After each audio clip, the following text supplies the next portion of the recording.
And that's it. So you can then sit back, relax, and of course, engage. Thank you for joining me once again, right?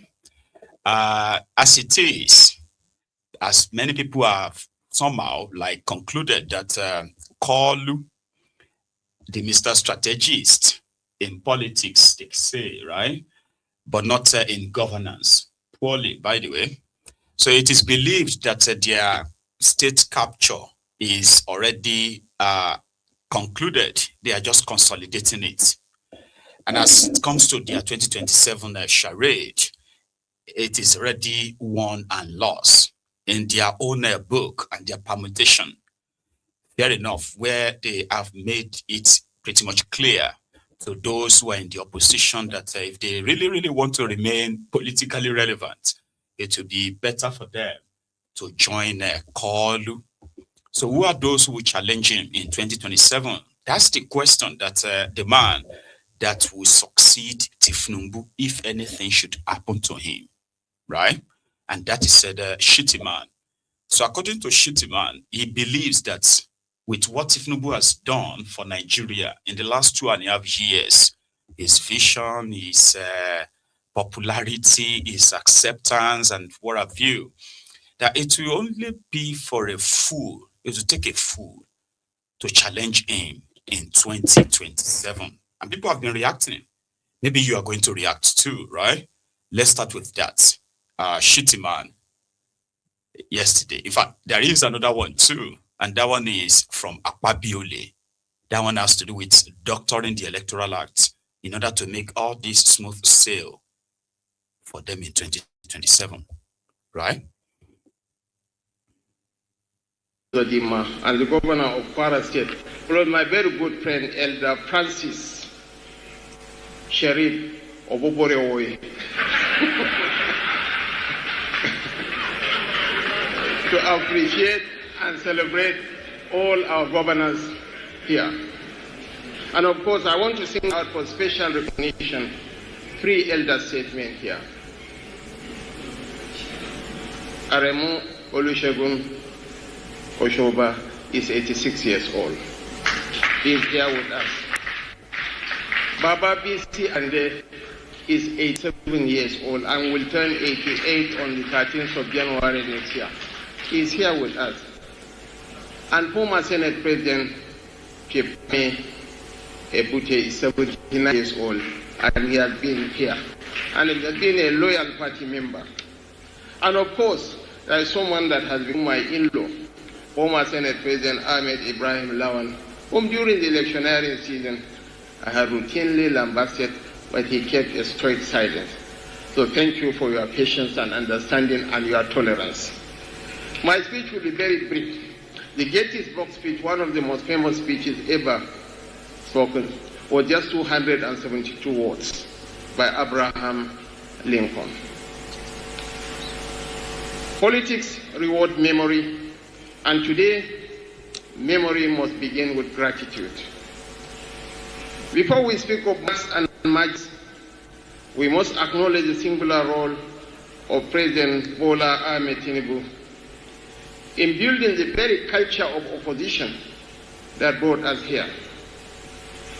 Long before power came calling, he stood when it was unfashionable to stand, organized when it was dangerous to organize, and yet democracy when silence was safer. Nigeria's opposition did not survive by accident. It survived because one man refused to surrender the political space. Let me say this plainly and with a smile. The APC is fortunate that Bola Ahmed Tinubu is not in opposition today. He's the kind of fighter you pray never stands across the ring from you twice. His experience is not just history, it is the armor of this party, forged in resistance, sharpened by survival, and perfected by victory. In 2015, We won 21 states because Nigerians believed in change and because our coalition was disciplined. In 2019, we retained power with 19 states, learning that incumbency protects but does not persuade. In 2023, we won the presidency with 12 states. But as we look towards 2027, one truth stands above all others. Elections follow confidence. And confidence today flows from the trust in the leadership of President Bola Ahmed Tinubu. People do not cross over because of slogans. They cross over because they trust judgment, they trust courage and staying power. They know that our president understands opposition, understands power, and understands how to keep pace with those who take political risk. In 2003, two APC ANPP governors were brought joined into submission and were forced to join the PDP. And our governors, opposition governors in the Southwest, went to sleep. Only one man was awake, and the PDP rigging machine overran the whole of the Southwest. But today, it's a different ball game. We are 28 states strong. Only a fool, hell-bent on a suicidal path or an outright imposter can dare to challenge President Bola Ahmed Tinubu in 2027 election. But we are in a democracy and people are free to contest elections. But elections are not won by noise or nostalgia. Elections are not conducted, to borrow the words of Obasani, elections are not conducted on Facebook or on Twitter. They are won by coalitions, credibility and conviction. With the experience of our president as our shield and the lessons of the past as our guide, I believe that 2027 is not a gamble. It is a responsibility, and by the grace of God, we shall have a rendezvous with destiny. It's my singular honor and privilege to cherish forever to invite our leader, the single kinetic presence in Maiduguri Kim Jong-un, or Maiduguri Elon Musk. We can actually call him Elon Musk, Maiduguri Elon Musk. So he loved to be, kind of to present himself as an orator. And therefore, Tinubu conquered all his political opposition, and right now is possibly just shaping what the opposition will be like. So, according to Maiduguri Kim Jong-un, that's a Shettima, only a fool, hell-bent on a suicidal path or an outright imposter can dare to challenge President Bola Tinubu in 2027 election. But it's a democracy. They could go on and attempt this suicidal path. A fool on a suicidal path or an imposter can dare to challenge a call. Indeed, they are in charge. They've captured all the state institutions. And as it is, it's just going to be you versus them if you go to that charade, which is already rigged before you even casted the first ballot.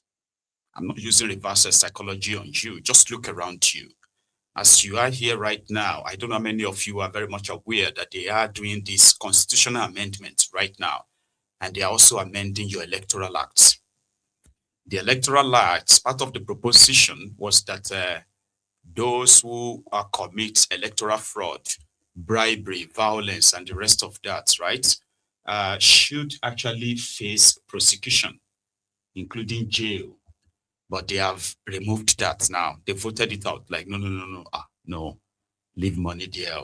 They have increased what, each office, or should I say, each office that you are running for, how much money you can actually spend, the election budget, they've increased that the president to 10 billion, you know what I mean? Like, so it's still going to be about money it's going to be all about money as usual. All right. But behind the scene, they are ensuring that as much as some of you will be like, why can't they have a law that prohibit this? Why can't they just let selection result be transferred like normally? All those questions, the reason why they will never happen is what this guy is mentioning right now, Akpabiole. Because according to him, they are planning to, well, he just said it, and don't be surprised when that comes to pass. Because according to him, their constitution says if you are appointed as a political appointee, for example, to a governor or to the president, okay? So you would have to resign if you have a political ambition, that is, you want to run for office or run for something. And they said this was just to create fairness and, to separate the use of public fund versus private fund, campaign fund.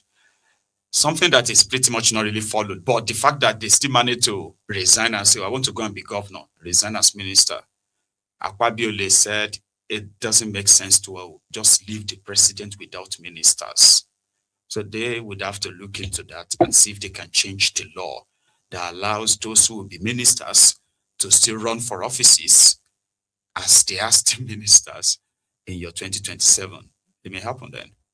Akpabiole. Yes, the Vice President, our own Shettima, my brother, the Right Honourable Speaker, the National Chair, our governors, members of. Just before I came up,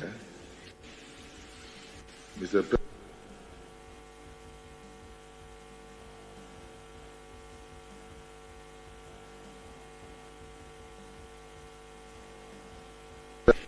so, Mr. President, remember I'm a lawyer, and in the law school, they always teach us that an after-dinner speech must be like a woman's skirt, long enough to cover the subject matter, but short enough to be interesting.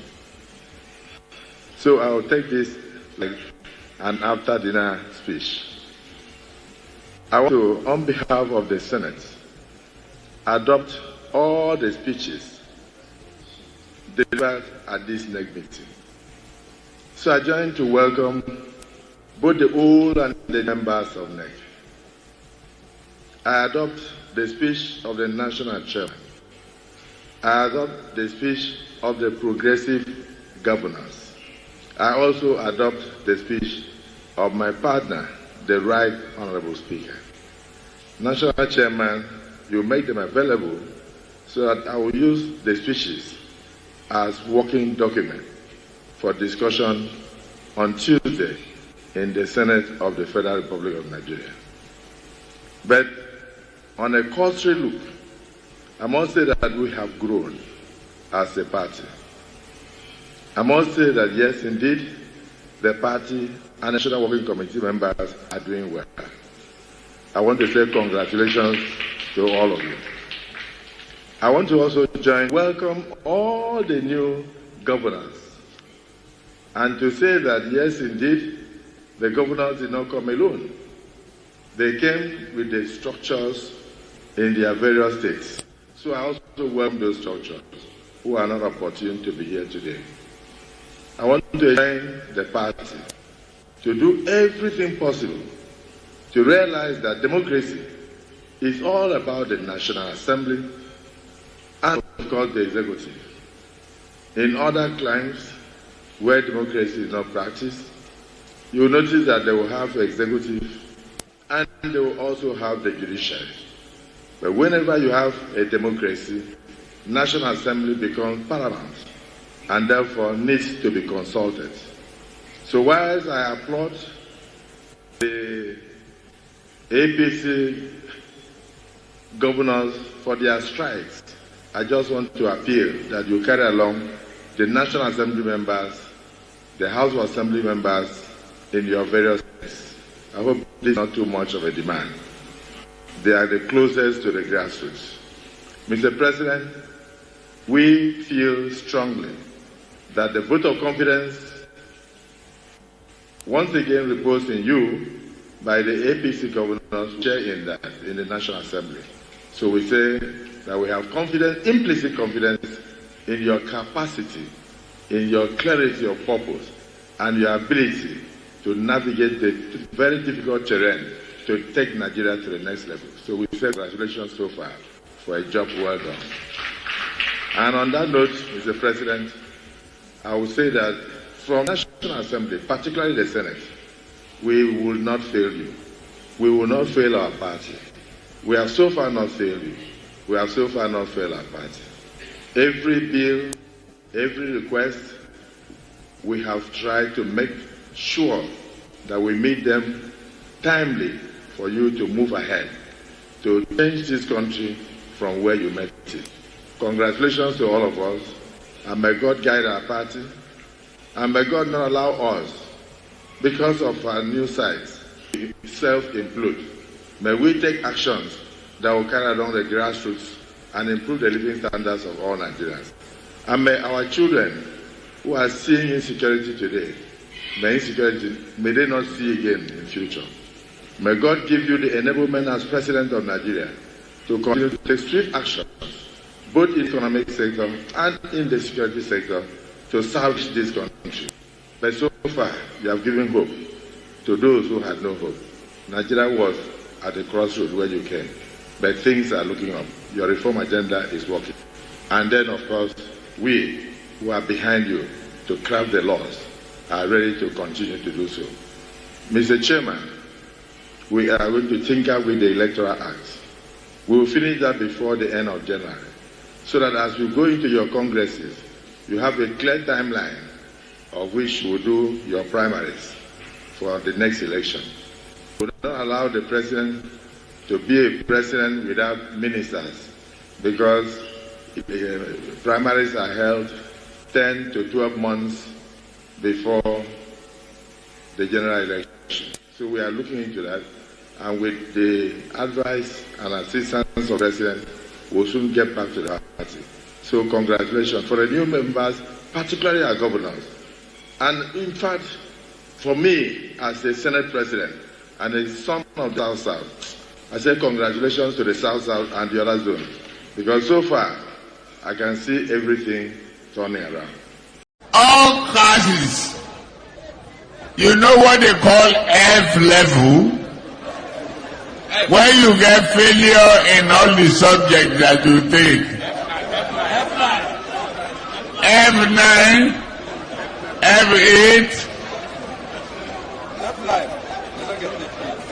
F9, F8, FF, double F. That is his name. So that's how they were massaging their own ego. But at the last part of the video, he said they will be tinkering with the Electoral Acts, because primaries elections are held 12 months before elections, which is not actually true. But let's assume it is. So therefore, those who want to go and contest for governors as ministers, they would kind of do their best to tinker with that, because they can't leave Tinubu without minister.